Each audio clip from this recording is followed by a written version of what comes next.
नगरपालिकेला 50 शेल्टर्स बनवून देणार. जेव्हा अजेंडा आला तेव्हा ते काय शेल्टर्स बनवून देणार, का बनवून देणार, त्यांच्या CSR ॲक्टिव्हिटीमधून बनवून देणार एवढंच त्याच्यात नमूद केलं. म्हणून सचिव विभागात फोन केला की याचा गोषवारा नाही, बाकी सगळ्या प्रकरणांचा गोषवारा आहे पण याचा गोषवारा नाही. तर सचिवाकडनं निरोप आला की ते मनीष जोशी साहेबांना फोन करा, त्यांच्याकडे गोषवारा. सचिवांना जोशी साहेबांना फोन केला तर ते बोलले की ते ॲमेझॉनचं माळवी साहेब बघतायत, त्यामुळे आज उद्यामध्ये तुमच्याकडे पाठवतो. मला कळे ना की असं काय आहे की आपण लपवायचा प्रयत्न करतोय. म्हणून खोलात गेलो तर संशोधनानंतर असं कळलं की 54 एकर जमीन बाळकुमला ॲमेझॉननी विकत घेतली आहे. 1830 कोटी रुपयाची ही जमीन होती. 130 कोटी रुपये फक्त त्यांनी स्टॅम्प ड्युटी भरलेली आणि 31 ऑक्टोबर 2022ला ती रजिस्टर केली. आता तिकडे बनतंय काय, तर मग कळलं की तिथे डेटा सेंटर बनतोय. डेटा सेंटर, हजारो डेटा सेंटर सगळ्या जगात आहेत, पण ह्या डेटा सेंटर आणि बाकीच्या डेटा सेंटर्समध्ये जो फरक यायला लागला आहे तो 2022 नंतर यायला लागला आहे, जेव्हा AI इंट्रोड्यूस झालं. हा एक हायपर स्केल डेटा सेंटर बनतोय, म्हणजे जिथे AIचे कम्प्युटर्स ठेवतात. आता साधा डेटा सेंटर आणि ह्या डेटा सेंटरमध्ये फरक आहे, तो आपल्याला समजून घ्यायला पाहिजे. जे AIचे डेटा सेंटर असतात त्याला पाणी मुबलक लागतं आणि ह्या डेटा सेंटरला ठाणे महानगरपालिकेने 12 MLD पाणी द्यायचं कबूल केलं. आता रोजचं 12 MLD पाणी म्हणजे आपण ऑलरेडी आपल्या बजेटमध्ये आपल्या सगळ्यांना माहिती आहे की 31 MLD पाणी आपल्याला ऑलरेडी कमी आहे. ते सोडून 12 MLD यांना आपण द्यायला निघालोय. म्हणजे किमान 30,000 ते 50,000 कुटुंबांना जेवढं रोजचं पाणी लागतं तेवढं एका डेटा सेंटरला आपण देतो. याचं दुसरं म्हणजे आजूबाजूच्या परिसरात कमीत कमी 3 ते 5 सेंटीग्रेडनी तापमान वाढतं आणि अमेरिकेतल्या 10 स्टेट्सनी डेटा सेंटर बॅन केलेले आहेत. युरोपच्या 7 कंट्रीजनी डेटा सेंटर बॅन केलेले आहेत. आणि असं असताना आपण ठाण्यामध्ये त्यांनी जागा भले स्वतः विकत घेतली, पण आपण कुठली एन्व्हायरमेंटल परीक्षा बघितली किंवा काय आपण बघितलं आणि त्यांना करून दिलं? जगभर तुम्ही बघा, जर कुठे डेटा सेंटर असेल तर ते शहराच्या बाहेर 5 किलोमीटर लांब, 10 किलोमीटर लांब असतं. हे शहराच्या मध्यभागी आहे. आणि तुम्हाला मी एक दाखवतो, कुठे ते ही एक बघण्यासारखं आहे की त्याच्या पेरिफेरीमध्ये काय आहे. 321 मीटरवर, अक्षरशः 321 मीटरवर कल्पतरू सोसायटी आहे. म्हणजे 8 सोसायट्या, 5 शाळा आणि 3 हॉस्पिटल हे अगदी अर्ध्या किलोमीटरच्या रेडियसमध्ये. म्हणजे जगात कुठेही झालं नसेल हे ठाणे शहरात काम चालू आहे. पण 500 मीटरच्या मध्ये एवढा घात होणार आहे. याचा दुसरा प्रॉब्लेम असा असतो की ऑलमोस्ट 90 डेसिमलचा आवाज 365 दिवस आणि 24 तास चालतो. म्हणजे तुम्ही विचार करा की एक ट्रॅक्टर जेवढा आवाज करतो, तो ट्रॅक्टर आपण चालवतो तेव्हा आवाज असतो, ट्रॅक्टरपासून लांब गेलो तो आवाज बंद होतो. 24 तास 365 दिवस हा लो डेसिबलचा प्रॉब्लेम काय असतो, ते भिंती पार करून तुमच्यापर्यंत पोहोचतात. म्हणजे ही लोक कशी राहणार आहेत? अशा प्रकारच्या पोल्युशन म्हणजे नॉईज पोल्युशनमध्ये लोक राहू शकतात का, हा विषय आहे. ह्याला परवानग्या आपण का दिल्या आणि काय परवानग्या दिल्या, एन्व्हायरमेंटलचं काय क्लिअरन्स घेतलं? दुसरं सांगायचं तर आपले सुपीक कल्पना आहेत लोकांच्या की ॲमेझॉन आलं म्हणजे खूप नोकऱ्या येणार आहे. या डेटा सेंटरमध्ये किमान फक्त 50 ते 60 लोकांची तरतूद आहे आणि फक्त 50 लोक त्यांना लागणार आहे. साहेब, ते पण सिक्युरिटीसाठी जास्ती लोक लागणार आहे. म्हणजे कुठेही आपल्याला त्याचा की ठाण्यातल्या लोकांना नोकऱ्या मिळणार आहेत अशातलाही काही भाग नाही. तर ह्या सगळ्या अनुषंगाने आम्ही आयुक्तांना परवा एक पत्र लिहिलं. त्या पत्रामध्ये आम्ही 6 गोष्टी त्यांना विचारल्या. त्यांचं अजून काही उत्तर आलेलं नाही. हे पत्र मी आपल्या सगळ्यांना देतो आणि त्याची उत्तरं जर आली नाहीत तर मग साहेबांचं म्हणणं आहे की हे डेटा सेंटर आपण उघडून दिलं नाही पाहिजे. जे बाकी आहे ते आता साहेब आपल्याला सांगतील. हे ठाण्यातच का? काय इतर ठिकाणी का नाही, ठाण्यातच? आणि शहराच्या मध्यभागी असं आहे की डाटा सेंटर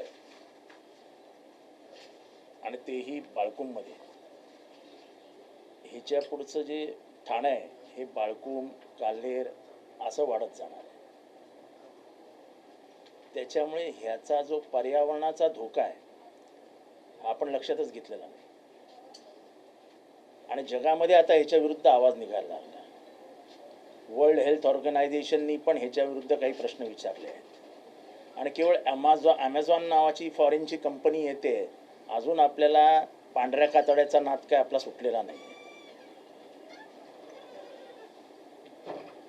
आणि एखादा विषय महासभेत आला ते कशाला निवडून आलेत नगरसेवक?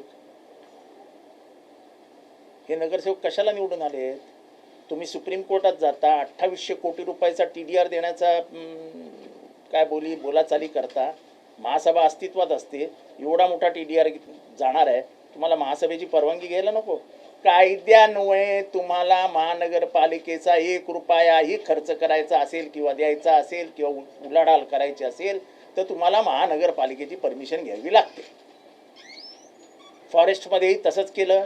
ह्या ॲमेझॉनचे 50 शेल्टर आले, या शेल्टर खाली काय 50 अधिकारी नेऊन बसवणार आहात? लोकांचे जीव महत्त्वाचे आहेत की तुमचे चोचले महत्त्वाचे आहेत? आणि हे कुठलं उत्तर आलं की माळवी बघणार आहे? माळवीचा काय संबंध? मनीष जोशी जबाबदार आहे, सचिव तो आहे. सचिवाने अशी उत्तर, तुम्ही महासभेला पहिल्यांदा माहिती का नाही दिलीत? उद्या विधानसभेमध्ये एखादा विषय आणला आणि एखाद्या मंत्र्यांनी सांगायचं की मी नाही बोलणार, मुख्यमंत्री येऊन बोलणार आहेत, मुख्यमंत्री 4 दिवसांनी बोलणार आहेत, आम्ही विषयाला हातच नाही घालणार. म्हणजे महासभेतल्या नगरसेवकांना फक्त येडं करण्याचं काम सध्या चालू आहे. दोन्ही महासभेमध्ये आम्ही असे विषय दाखवून देऊ ज्याच्यामध्ये झालम झोल आहे. त्या झोल लपवण्यासाठी म्हणून यांना बिचारांना सगळ्या नगरसेवकांना अंधारात ठेवण्यात येतं. नगरसेवकही इतके डीप जात नाहीत की ह्या विषयाचं गोष्ट. 50 शेल्टर कशाला देणार आहेत ॲमेझॉन? काय कारण काय? एकदम त्यांना कुठलं प्रेम आलं ठाणेकरांबद्दल? आज ठाण्यात तसंच पाणी कमी आहे, मानता की नाही ठाण्यात पाणी कमी आहे? एक तरी पत्रकार सांगेल का ठाण्यात पाणी आहे म्हणून? मग असं असताना 12 MLD पाणी दररोज द्यायचं. आणा ना, गव्हर्नमेंटकडनं आणा 12 MLD. एवढा मोठा फायदा जर गव्हर्नमेंटला होणार आहे, महाराष्ट्र सरकारचं जगभरात नाव होणार आहे, आणा 12 MLD पाणी. आणि ठाणेकर देत आहेत म्हणून अजून 12 MLD घ्या, म्हणजे 24 करा, म्हणजे ठाण्याची तरतूद तरी होईल. त्या भागाचं टेम्परेचर 3 ते 5 किलोमीटरनी वाढणार आहे. आता हे बघा, यांनी शॉर्टमध्ये सांगितलं, हा मॅप आहे ना, हा तुम्ही तुमच्याकडे घ्या.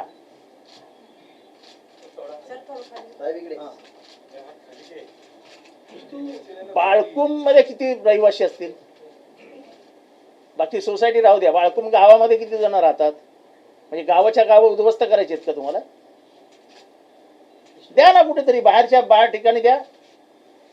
जाऊ द्या शहापूरच्या पलीकडे, कसाऱ्याच्या अलीकडे, जिथे मैल कोण राहत नाही तिथे जाऊ द्या ना. तुम्हाला शहरात कशाला हवंय? आणि हे काय ॲमेझॉन आमचं पर्सनल काय दुश्मन नाही. म्हणजे युरोकिड्स 497 मीटरवर, अष्टविनायक हॉस्पिटल 417 मीटरवर, माऊली चाइल्ड केअर हॉस्पिटल 401 मीटरवर, क्राऊन लोढा 607 मीटरवर. म्हणजे सगळे 1 किलोमीटरच्या आत आहेत. रुस्तमजी 700 मीटरवर, म्हणजे 1 किलोमीटर पण लांब नाहीत. आता रुस्तमजी मध्ये किती लोक राहायला आलेत अरबान्यामध्ये? म्हणजे त्यांनी काय दिवसभर आवाज सहन करत बस. आणि it is a environmental hazard. पर्यावरणाच्या दृष्टीने अतिशय धोकादायक आहे. एक तर ठाण्याचं टेम्परेचर यांच्या झाडी कापणीमुळे किती वाढलंय? पाहिजे तशी झाडं कापतात. आतापर्यंत 8,000 झाडं कापली गेली आहेत, 10,000. 10,000च्या वरती. त्याचं उत्तर आणि परत आपल्याकडे याचं असतंच, आम्ही परत लावणार आहोत. अहो कुठे लावणार आहोत आणि कशी उगवणार आहेत त्याचं काय उत्तर नाही. कुठे लावलीत ते काय कळायला मार्ग नाही, कुठे उगवलीत ते काय कळायला मार्ग नाहीत, लावणार आहोत. हे कुठल्या राजकीय दबावाखाली काम करतात हेच मला कळत नाही यार. म्हणजे 2800 कोटी रुपयाचा TDR हा तर लूट आहे, लूट. तुम्हाला महासभेची परवानगी लागते हे तुम्हाला माहित नाही? सर्वोच्च न्यायालयाच्या न्यायमूर्तींना कदाचित माहीत नसेल, पण इथल्या महापालिकेच्या आयुक्तांना माहीत नाही की मला महासभेत जाऊन निदान कमीत कमी माहिती तरी द्यायला पाहिजे की आपण असं असं करतो आहोत.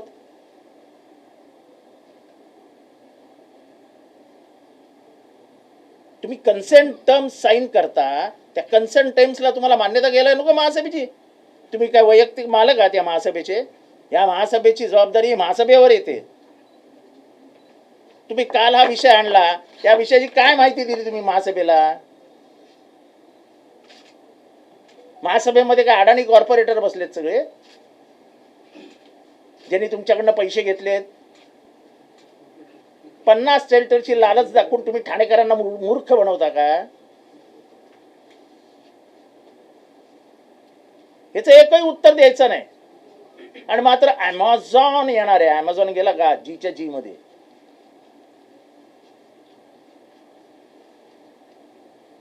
बाळकुमच्या लोकांचं काय भलं करणार आहे? त्यांच्या प्रकृतीवर ह्याच्यावर यामुळे होणाऱ्या परिणामची जबाबदारी कोण घेणार आहे? एक काम करा ना, अमेझॉनच्या बाजूला आयुक्तांचा, उपायुक्तांचा सगळ्यांचे बंगले बांधून घ्या तिथे आणि तिथे राहायला सांगा त्यांना. महापौर निवासी तिथेच बांधा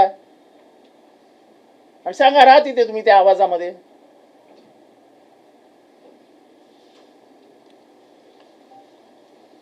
हे जे काही चालू आहे ठाण्यामध्ये, केवळ पैशाचं अर्थकरणाच्या माध्यमातून स्वतःचे खिसे भरण्याची कामं जी काही सुरू झालेली आहेत, याला कुठेतरी रोख लावावाच लागेल.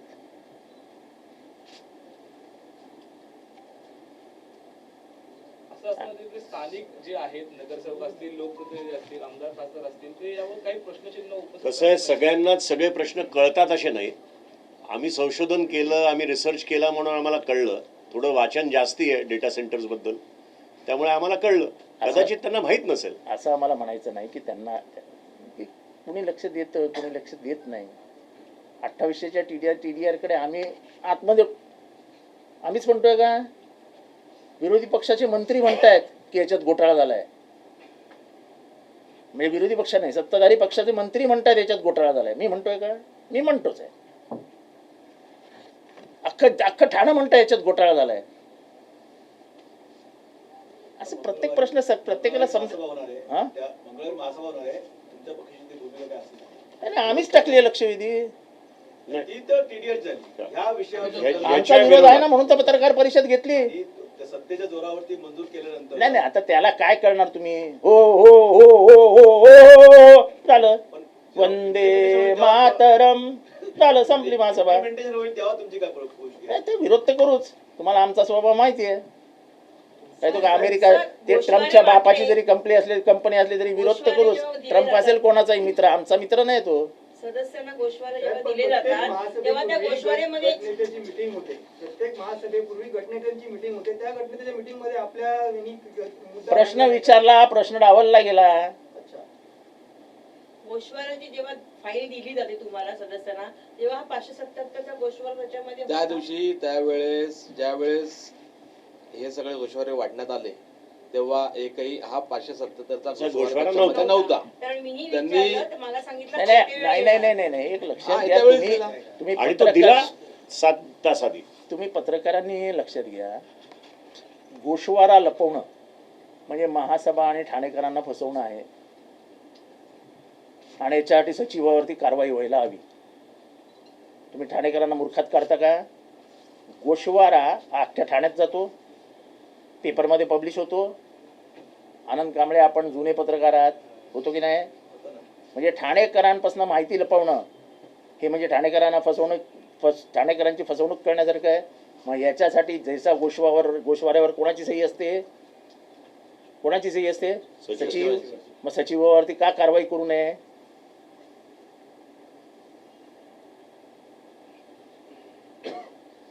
पावसाळी अधिवेशन आहे नाही त्याच्यात तर काढू पाऊस एवढं आक्रमक भूमिका इथे घेतो तर तिथे का घेणार नाही, तिथे काय वेगळं थोडी. अमेरिका युरोपने हद्दपार केलेल्या अमेझॉन इथं आणण्याचा भारताबाहेर घाट परवानगीच नेमका नाही. कशासाठी आहे आणि पाहिलं गेलं तर अहो असं आहे की आपण नोकऱ्या नाही मिळणार. आपण ना आता ट्रम्पच्या हाताखालची गुलाम झालो. एखाद्या ट्रम्पचा फोन आला असेल, ए दे दो उसको, हाँ देता हूँ सब. सर आणि सेंट्रल गव्हर्नमेंटनी डेटा सेंटर्सला टॅक्स रिबेटही दिला, 20 वर्ष नो टॅक्स. म्हणजे एवढं काय आपल्याला याच्यातनं फायदा होणार आहे? भारताच्या अर्थकारणामध्ये याची काय मदत होणार आहे? तरुणांना नोकऱ्या मिळणार आहे असं देखील म्हणलं. 60 नोकऱ्या मिळणार आहे, 60 नोकऱ्या, आणि 600 जणांचा जीव जाणार आहे. याचे होणारे दुष्परिणाम म्हणजे कानाचे पडदे फाटणार आहेत, मेंदूवरती परिणाम होणार आहे. सर्वात महत्वाचं म्हणजे याचा प्रचंड परिणाम मेंदूवरती होतो.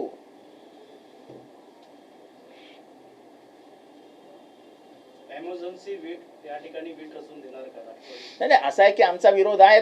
प्रसंगी जी पावलं उचलायची ती आम्ही उचलणारच. जेव्हा आम्ही उघडपणाने हे सगळी माहिती ठाणेकरांना देतोय, ठाणेकर पण अनभिज्ञ आहेत. ठाणेकरांनाही माहित नाही काय होत आहे, बाळकुंबवाल्यांना काय माहिती आहे त्यांच्या प्रकृतीवर याचा काय परिणाम होणार आहे.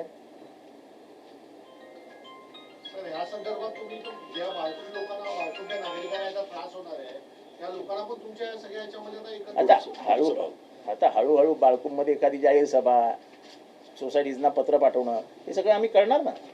कायदेशीर लढा देणार का? कायदेशीर अरे सगळ्या लढाई म्हणजे तलवार पण काढणार आणि ढाल पण हातात ठेवणार. लढाई करायची म्हणजे करायची, त्याला काय आपल्याला काय नवीन आहे काय लढाई? लढते रहो झगडते रहो. सर, विरोध करणारे विरोधी पक्ष नेता पत्रकार परिषद नाही, त्यांना विषय माहिती आहे का? त्यांना माहिती आहे विषय. नाही, आज शुक्रवार असल्यामुळे नमाजाची वेळ आहे त्याची. नाहीतर मग महासभेमध्ये मंजूर नाही त्यांचाच पहिला हे असतं. असं नसतं, असं असं काय नाही. मला त्या एकंदरीत आम्ही वरती बसतो आम्हाला दिसतं ना तुमचं विरोधी पक्षनेता काय करत. ते ठीक आहे. पण ज्या विषयामध्ये मी आहे त्या विषयाची काय काळजी करू नका. डेटा सेंटर शहरापासून लांब असणं गरजेचं आहे का आणि कितपत लांब असणं पाहिजे? नाही साधारण आता जागतिक स्तरावरती जे काही नियम केले जात आहेत, काही राष्ट्रांनी तर डेटा सेंटर आमच्याकडे आणायचंच नाही. राष्ट्रांनी, राज्यांनी नाही, राष्ट्रांनी असा निर्णय घेतला की आमच्याकडे डेटा सेंटरच आणायचं नाही. मग ते राष्ट्र मूर्ख आहेत का? ह्याचे काहीतरी प्रकृतीवरती, हवामानावरती, पर्यावरणावरती गंभीर परिणाम होत आहेत. म्हणून युरोपसारख्या प्रदेशामध्ये ह्याच्यावर बंदी घालणे, हे आपल्या राज्यामध्ये त्याचा म्हणजे त्यांना येऊच न देणं, हे सगळं केलेलं आहे ना. आणि त्यांना फ्रेश वॉटर लागतं. हे जे सांगतात ना की काय ते आयुक्त काय सांगतायत, आयुक्त सांगतात की रिसायकल्ड पाणी घेऊ, अजिबात नाही, त्याला चालतच नाही. त्यांना टोटल खोटं चालतच बोलतात. नाहीत. जा आत्ता गुगलवर जा आणि डेटा सेंटरचं करा.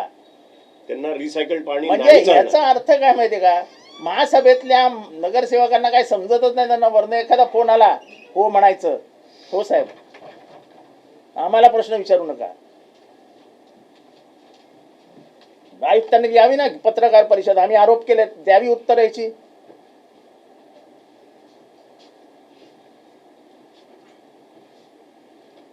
त्यामुळे हा प्रकल्प हा ठाणेकरांना घातक प्रकल्प आहे. ठाण्याच्या ठाण्याचं तापमान किती वाढलं? म्हणजे ठाण्याचा तापमान वाढण्याची जबाबदारी कोणावर आहे? 10-15 हजार झाडं कापली गेली, आपल्याला काहीच वाटत नाही. मी पत्रकार म्हणून तुम्हाला विचारतो, काही तुमची नैतिक जबाबदारी आहे की नाही आहे?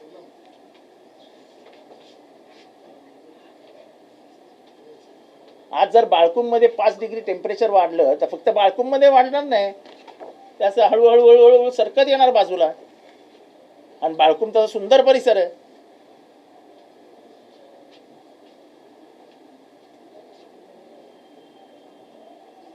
त्याच्यामुळे आणि हे सगळं काय आम्ही आमच्या म्हणजे हे पूर्ण हे ज्या अर्थी हा नकाशा इतका स्पष्ट आहे त्या अर्थी संशोधन केलं आहे, काहीतरी माहिती घेतली आहे, हे तर गोष्ट खरी आहे की नाही? आणि वॉटर टेबल तर कम्प्लीट नष्ट होईल आजूबाजूचं. म्हणजे ज्या विहिरींना पाणी लागतंय ते तर तुम्ही विसरूनच जा. 3-4 किलोमीटरच्या हद्दीत पाणीच लागणार नाही आहे तिकडे. आणि जिथे पाणी मिळणार आहे ते गढूळ पाणी मिळणार आहे. आणि मी तुम्हाला 1 नाही, मी नाही 30 नाही, तुम्हाला 50 चित्रफित दाखवू शकतो माझ्या फोनमध्ये की कसा फरक पडलेला आहे डेटा सेंटरच्या बाजूला असलेल्या घरांवर. सत्ताधारी आणि अधिकाऱ्यांची हातमिळवणी झाली का या नाही, संदर्भात? आम्हाला कोणाची हातमिळवणी आजकाल कोणाशी होते काही सांगता येत नाही. कुठला दलाल इथे ठाण्यात काम करतोय सध्या काही माहिती नाही. जगवानी, खतवानी, पटवानी कोण मला माहित नाही, कोण वाणी कुठला माल विकतोय काही समजत नाहीये. त्यामुळे मला त्याच्यावरती काय बोलायचं नाही. साहेब, तुमच्या पक्षाचे नगरसेवक मंगळवारी काय भूमिका घेणार आहेत किंवा काय आमचा विरोध आहे म्हणून तर मी बसलोय येऊन. अरे, तुम्ही बसलायत पण काय वेगळं काही आणखी करणार आहे? अहो, वेगळं काय करणार आहे? एवढी माहिती तुम्हाला दिल्यानंतर कमीत कमी डोळे तर उघडतील. त्यांची असं भूमिका आहे. ते प्रखर मांडतील आणि विरोधातली भूमिका असेल. विरोधात भूमिका असेल, पण त्याच्या आधीच आम्ही ठाणेकरांनाही माहिती देतो. पालिकेने जर तो प्रस्ताव मान्य केला तर पुढे तुम्ही काय भूमिका? आम्हाला माहिती आहे पालिका मान्य करणार, कारण का प्रत्येकाच्या खिशात वजन आहे. ज्या खिशात वजन गेलेलं असतं तिथे होकार नाकार होतच नाही. Yes yes yes yes yes yes yes. पण संघटना रस्त्यावर उतरून त्यांचं काम थांबवायचा प्रयत्न 100% करणार. घरं जिथे आहेत त्यांना काय हवं आजूबाजूला हे लोकांना विचारण्याचं आणि सांगण्याची काही परवानगी आहे की नाही? एक म्हणजे हक्क अधिकार आहेत की नाही? देऊन टाकू. आणि जमीन ठाण्याची, पाणी ठाण्याचं निर्णय ठाणेकरांचा. आमचं पाणी त्यांना देणार हा निर्णय घेण्याचा अधिकार आयुक्तांना कोणी दिला? 12 MLD पाणी तुम्ही देणार आहात, हा निर्णय घेण्याचा अधिकार तुम्हाला कोणी दिला? आम्हाला पहिलं पाणी द्या. ठाण्यातल्या कुठल्याही भागामध्ये पाणी नाहीये, त्याचं उत्तर नाही तुमच्याकडे. धरण बांधू आम्ही, ते काय सूर्यामधनं पाणी येणार आहे. अरे कधी येणार आहे? झाले आता वर्षानुवर्ष ऐकून.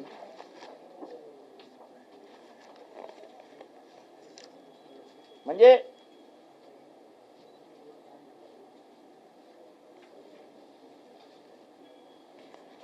हे ठाण्यात जे काही मागच्या 1 महिन्यात झालं आहे, 2800चा TDR घोटाळा आणि हे ॲमेझॉन, ह्याच्यातनं स्पष्ट दिसतं की ठाण्यातला पैशाचा हव्यास इतका वाढलाय की लोक घातक प्रस्ताव जे मांडले जात आहेत त्यातले काही अधिकारी जे आहेत ते आता रिटायर होणार आहेत महिन्याभरात. त्या अधिकाऱ्यांना माळवी असतील, त्यांना अधिकाऱ्यांना काय घेणं देणं आहे? जर सचिव सांगतो माळवीला विचारा, सचिवाला लाज नाही वाटत? तू कशाला सचिव आहेस, कशाला सही करतो? म्हणजे कुठेतरी ठाणेकरांचं वाटोळं करून हे जाणार आहे. नाही, ते त्यांनी आधीच केलं, म्हणजे काय नवीन नाही. भन्साळीच्या रिपोर्टमध्ये जी काय नाव आहेत त्याच्यामधनं तुम्हाला कळेल की कोणी काय काय वाटोळ केलं. तेव्हा तो का रिपोर्ट थांबलाय तो कळत नाही आम्हाला अजून.